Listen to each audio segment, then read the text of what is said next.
Fin du suspense. François Bayrou a fixé le cap de son gouvernement devant les députés en milieu d'après-midi dans un discours fourre-tout où a été abordé Parcoursup, les cahiers de doléances rédigés après les manifestations des Gilets jaunes et les normes et contrôles agricoles.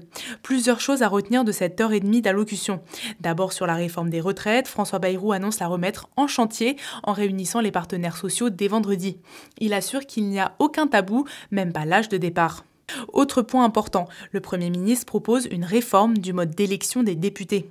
Le pluralisme suppose aussi que chacun trouve une place au sein de la représentation nationale à proportion des votes qu'il a reçus, a déclaré le chef du gouvernement, défenseur du scrutin à la proportionnelle. Les députés LFI qui ne participent pas aux négociations ont d'ores et déjà annoncé qu'ils déposeraient une motion de censure qui sera examinée jeudi ou vendredi.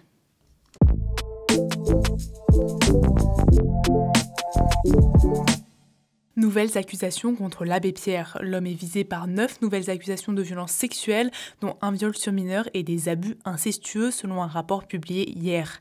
Les faits décrits se sont déroulés des années 1960 aux années 2000.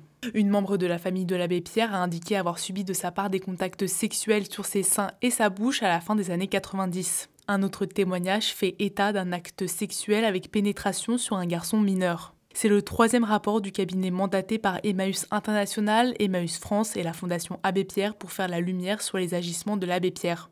En juillet 2024, la première salve de révélation basée sur 7 témoignages avait provoqué une onde de choc dans l'abbé Pierre, défenseur des mal logés et des plus démunis, a longtemps fait figure d'icône. En septembre, un second rapport contenant 17 nouveaux témoignages avait conduit la Fondation Abbé Pierre à annoncer sa décision de changer de nom et Emmaüs a fermé définitivement le lieu de mémoire dédié aux prêtres.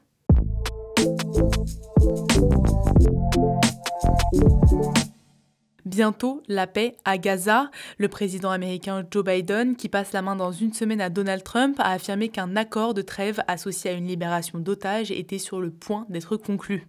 3 phases sont prévues d'après la BBC.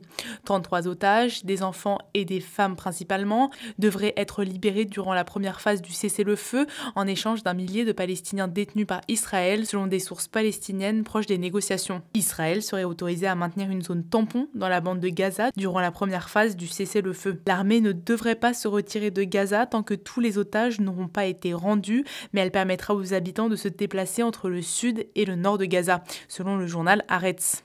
Malgré les négociations, les combats et les bombardements ont tué hier à Gaza des dizaines de Palestiniens et 5 soldats israéliens.